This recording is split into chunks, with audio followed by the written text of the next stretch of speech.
లేకపోతే ఆ పెరిగిన పని దినాల భారం మరి రాష్ట్ర ప్రభుత్వాల మీద పడుతున్నందుక మరి ఈ బాధ ఏందో అది చెప్తే బాగుండేది. మరి ఈ దేశంలో అత్యధికంగా భారతీయ జనతా పార్టీ పాలిత రాష్ట్రాలే ఈ దేశంలో అత్యధికంగా ఉన్నాయి. మరి 22 రాష్ట్రాలు బీజేపీ మరియు అలయన్స్లో ఉన్నటువంటి అనేకమైనటువంటి రాష్ట్రాలు భారతీయ జనతా పార్టీ అధికారంలో ఉన్నది. కేవలం 2-3 రాష్ట్రాలు ఉన్నటువంటి పార్టీలు ఈరోజు ఎందుకు ఆవేదన పడతా ఉన్నాయో, ఎందుకు బాధపడతా ఉన్నాయో అర్థం కావడం లేదు. దేశవ్యాప్తంగా ఈ నిర్ణయం తీసుకొని అట్టడుగు బడుగు బలహీన వర్గాల కోసం, రైతు కూలీల కోసం, ఉపాధి హామీ కూలీల కోసం 125 రోజుల పరిదినాలు కల్పించి మరి దానివల్ల అనేకమైనటువంటి భద్రతలు కల్పించి ఈ కార్యక్రమాన్ని ముందుకు తీసుకెళ్తా ఉంటే మరి పేరు మార్చిందనా లేకుంటే ఏ కారణమైనా కూడా ఈరోజు ఆందోళన చెందుతున్నటువంటి ఈ కాంగ్రెస్ పార్టీ నాయకులకు నేను స్పష్టంగా 4 అంశాలు చెప్పదలుచుకున్నాను అధ్యక్ష. మరి ఇప్పటి వరకు సీతక్క గారు అనేక విషయాలు మాట్లాడుతూ 62% మంది మహిళలు దీనివల్ల లబ్ధి చేకూరుతుందని, 100 రోజులు ఉండే పేరు మార్చిందని, మరి ఇక్కడ మరి మహిళలకు ఏమైనా తగ్గించారా, లేకుంటే దీనివల్ల ఈ ఉపాధి హామీ మార్పు వల్ల 125 రోజులు పెంచడం వల్ల ఎవరికైనా నష్టం జరిగిందా, లేకుంటే నామ్స్ ఏమన్నా చేంజెస్ జరిగినాయా, అన్నీ కూడా యాజ్ ఇట్ ఈజ్గా ఏదైతే ఈ పథకం నడుస్తూ ఉందో ఆ పథకాన్ని యాజ్ ఇట్ ఈజ్గా కంటిన్యూ చేస్తూ ఇంకా దాన్ని స్ట్రెంథెన్ చేయడానికి ఇంకా 25 రోజులు పని దినాలు పెంచడమే కాకుండా రాష్ట్రాలను కూడా దానిలో బాధ్యులను చేస్తూ ఇంకా దాన్ని స్ట్రెంథెన్ చేసే కార్యక్రమం తీసుకెళ్తున్నందుకు మరి వీళ్ళకి బాధ అవుతున్నట్టు ఉంది. ముఖ్యంగా వీళ్ళ బాధ అంతా కూడా అధ్యక్ష గాంధీ పేరు పోయినందుకే బాధ కనపడతా ఉన్నది అధ్యక్ష. ఎందుకో గాంధీ మీద వీళ్ళకి ఆ ప్రేమ మరి మరి అది అది అది రాహుల్ గాంధీ, రాజీవ్ గాంధీ, సోనియా గాంధీ, ఎక్కడ గాంధీలు అధ్యక్ష? అసలు అందరికీ తెలియాల్సిన పాపం చాలా మంది కొత్త మంది శాసనసభ్యులు ఉన్నారు, వారికి బహుశా చరిత్ర తెలియదేమో. ఇందిరాగాంధీ భర్త ఫిరోజ్ గండి, గాంధీ కాదు. వీళ్ళు గాంధీ వారసులు కాదు అధ్యక్ష, గండి వారసులు.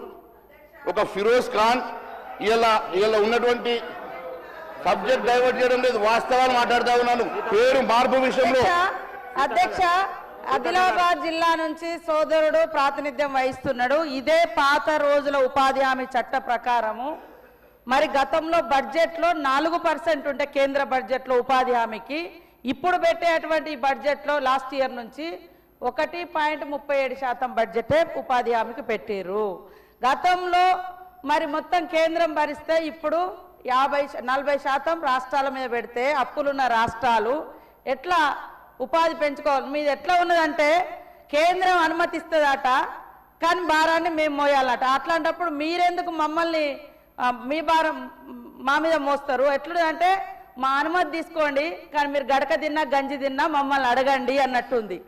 మీ గంజి మీరు తాగండి కానీ కేంద్రం మాత్రం పెత్తనం చేస్తుందట. ఇది ఎంతవరకు కరెక్ట్ అధ్యక్ష? ఇంకొకటి, ఇప్పుడు గాంధీ గారిని కూడా నిండు సభలో మీరు ఈ రకంగా అవమానించడం అనేది ఇది చాలా చాలా తప్పు, చాలా చాలా తప్పు. ఓకే, భావజాలాలు ఏమైనా ఉండొచ్చు, సరే మీది ఆర్ఎస్ఎస్ బ్యాక్గ్రౌండ్ కలిగినటువంటి బీజేపీ పార్టీ కాబట్టి ఆ రోజు గాంధీ గారిని చంపింది కూడా ఆర్ఎస్ఎస్ వ్యక్తే కాబట్టి ఈరోజు సమర్థించుకోవడం సమర్థనీయం అధ్యక్ష. అది కరెక్ట్ కాదట్లా. గాంధీ గారికి వారు చేసిన త్యాగం ఉంది, వారు భావజాలం శాంతియుత భావజాలం, వారు కన్న కలలు గ్రామ స్వరాజ్యం అధ్యక్ష. అందుకనే ఈరోజు గ్రామ స్వరాజ్యం రావాలంటే గాంధీ కలలు నిజం కావాలని, అది గ్రామీణ ప్రాంతాల్లో పేదరికం నిర్మూలన జరగాలని, ఈ యొక్క ఉపాధి హామీని ఒక ఏదో అడుక్కుంటే వచ్చేదిలాగా కాకుండా హక్కులాగా ఇచ్చింది కాంగ్రెస్ ప్రభుత్వం. సోనియా గాంధీ గారి యూపీఏ చైర్పర్సన్ గా, మన్మోహన్ సింగ్ గారు స్వర్గీయ ప్రధానమంత్రిగా పెట్టడం జరిగింది అధ్యక్ష. దయచేసి మా సోదరునికి నేను ఒకటే చెప్తున్నా, అందులో మీరు 125 రోజులు అంటున్నారు. ఇప్పటి వరకు నేను మొత్తం తీసిన 125 రోజులు కాదు, మనం ఇచ్చిన 100 రోజులలో 60-50 రోజులు కూడా దాటిన ఎక్కడ పని జరగలే అధ్యక్ష, వాళ్ళు పరిపాలించే రాష్ట్రాలలో కూడా. కాబట్టి 100 రోజులు 125 పెంచడం అంటున్నారు ఓకే, కానీ అక్కడ చూస్తే 125 రోజులలో 50 రోజులు రాష్ట్రం పని కల్పించండి అంటున్నారు. అట్లాంటప్పుడు మీరు అదనంగా ఏదో నేను అన్నది ఇందాక అదే, మీరు మా అనుమతి తీసుకోండి, మీ గడక మీరు తినుండ్రి అన్నట్టు ఉంది తప్ప, మీరు 125 రోజులు స్వతహాగా కేంద్ర ప్రభుత్వమే ఇస్తే అది నిజంగా సంతోషించదగ్గ విషయం. కానీ మీ భారము 100 రోజులు పని కల్పించే నుంచి 75 రోజులకు కేంద్రం ప్రభుత్వం ఇచ్చే పని తగ్గించుకున్నారు వాళ్ళు. 75 రోజుల కేంద్రం ఇచ్చే పని 100 రోజులు ఇంతకుముందు ఇచ్చే పని నుంచి ఇప్పుడు 75 రోజులకే తగ్గింది. కాబట్టి ఇది మేము బాధపడుతున్నాం. అట్లనే మీరు కొత్త చట్టం తీసుకొచ్చి కొత్త పేర్లు పెడితే ఏం కాదు. 12 సంవత్సరాలు మీరు అధికారంలోకి వచ్చినాక కూడా MGNR చేసి నడిచింది. ఇప్పుడు ఎందుకు మార్చాలనే ఆలోచన వచ్చింది? దానికి కారణం ఏందో చెప్పండి. మీరు నిజంగా ఇంకొక కొత్త చట్టం తెచ్చి మోడీ గారి పేరు పెట్టుకోండి, గాడ్సే పేరు పెట్టుకోండి, ఎవరి పేరైనా పెట్టుకోండి, కానీ ఈరోజు ఉన్న పేరును మార్చాల్సిన అవసరం ఏమొచ్చింది? దానికి చెప్పకుండా మీరు డైవర్ట్ చేసి మళ్ళా సోనియా గాంధీ గారు, రాహుల్ గాంధీ గారు అట్లా అనడు కరెక్ట్ కాదన్నా. నువ్వు కూడా AICC మెంబర్గా పనిచేసినావు, అందుకోసం పేదలకు లబ్ధి జరిగే విధంగా మాట్లాడాలని మా మహేష్ అన్నను కోరుతాము. అధ్యక్ష, ఇప్పుడు వారు గంట సేపు మాట్లాడినారు, 2 నిమిషాలలోనే మళ్ళీ లేచి వారు మళ్ళీ 10 నిమిషాలు మాట్లాడుతూ ఉన్నారు. సబ్జెక్ట్ డివిజన్ కాదు అధ్యక్ష, పేరు మార్పు విషయమే చెప్పాను అధ్యక్ష. పేరు విషయంలోనే మీరు ఇనే ఓపిక ఉండాలి అధ్యక్ష. వారు అంతమంది మాట్లాడినా కూడా ఎన్ని రకాల కాంట్రవర్సీస్ మాట్లాడి ఇక్కడ సభలో లేనటువంటి మోడీ గారి పేరు తీసుకున్నా కూడా నేను ఇక్కడ కూడా మాట్లాడలేదు, అబ్జెక్షన్ రేజ్ చేయలేదు అధ్యక్ష. ఎందుకంటే నాకు అవకాశం ఇచ్చినప్పుడు నేను మాట్లాడతా, కాబట్టి నేను అవకాశం వచ్చినప్పుడు మాట్లాడాలని ఇక్కడ వెయిట్ చేస్తున్నా అధ్యక్ష. ఈరోజు మాట మొదలు పెట్టంగానే నేను ఏమన్నాను అధ్యక్ష, అదే విషయం మాట్లాడు. నేను ఆ సబ్జెక్టుకి వెళ్తాను, వెళ్లే ముందు బికాజ్ సీతక్క గారు మాట్లాడారు కాబట్టి. ఎందుకంటే అధ్యక్ష, మహాత్మా గాంధీ గారు పక్క హిందువే. మహాత్మా గాంధీ గారు రామరాజ్యం గ్రామ స్వరాజ్యం కోరుకున్నారు. రామరాజ్యం గ్రామ స్వరాజ్యమే స్ఫూర్తిగా ఈరోజు MNREGSని ఈరోజు జీరామ్జీగా మేము మార్చి దాంట్లో అనేకమైనటువంటి మరి గ్రామాలకు అభివృద్ధి కోసం. ఎందుకంటే అధ్యక్ష, ఇప్పుడు గ్రామాలలో గత 20 సంవత్సరాల క్రితం మీరు ప్రవేశపెట్టినప్పుడు ఉన్నటువంటి పరిస్థితులు వేరు, ఈరోజు ఉన్నటువంటి పరిస్థితులు వేరు అధ్యక్ష. ఈరోజు ఎంతోమంది యువత, చదువుకున్నటువంటి యువత కూడా అక్కడికి వచ్చారు. ఎన్నో రకాలుగా అక్కడ జరుగుతున్నటువంటి అనేకమైనటువంటి అవినీతి కానీ అనేకమైనటువంటి మరి ల్యాప్సెస్ని కూడా కరెక్షన్ చేసే విధంగా ఈరోజు టెక్నాలజీ డెవలప్ అయింది. కాబట్టి కొంతవరకు దాన్ని మాడిఫై చేసే ప్రయత్నంలో ఈరోజు ఈ కార్యక్రమం తీసుకొచ్చారు. ఈరోజు తీసుకొచ్చినటువంటి మీరు ఈరోజు మహాత్మా గాంధీ గ్రామీణ ఉపాధి పథకం పేరు Viksit Bharat guarantee for Rozgar and Ajeevika mission అంటే VBG రామ్జీగా పేరు మార్చారు.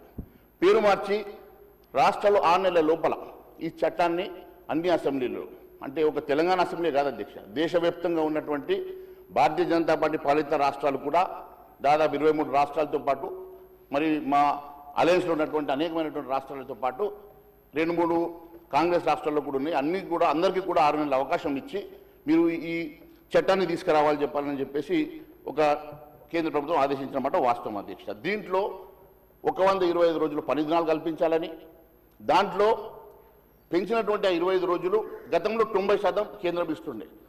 సీతక్క గారు 100% కేంద్రం ఇస్తుంది అన్నారు, వారు కరెక్షన్ చేసుకోవాలి అధ్యక్ష. 90% కేంద్రం ఇస్తుండే, 10% రాష్ట్రాలు ఇస్తుండే అధ్యక్ష. ఇప్పుడు ఏమైంది అధ్యక్ష, 25 రోజులు ప్లస్ ఈ 10 రోజులతో పాటు 35 రోజులకు గాను 50 రోజులు 15 రోజుల 10 దినాల్లో మీ మీద బర్డెన్ వేస్తుండొచ్చు.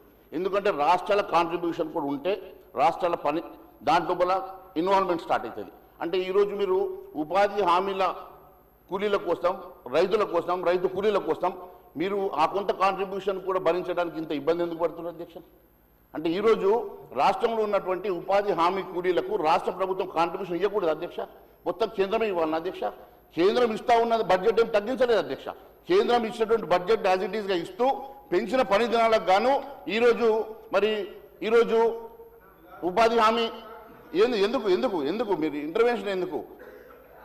పెంచినటువంటి ఉపాధి హామీ 10 దినాలకు గాను రాష్ట్ర ప్రభుత్వాన్ని కూడా కొంత కాంట్రిబ్యూట్ చేయమని చెప్పి అడిగినమాట వాస్తవం అధ్యక్ష. దానికోసము అసలు మేము కాంట్రిబ్యూషన్ చేయము, మొత్తం కేంద్రమే భరించాలా.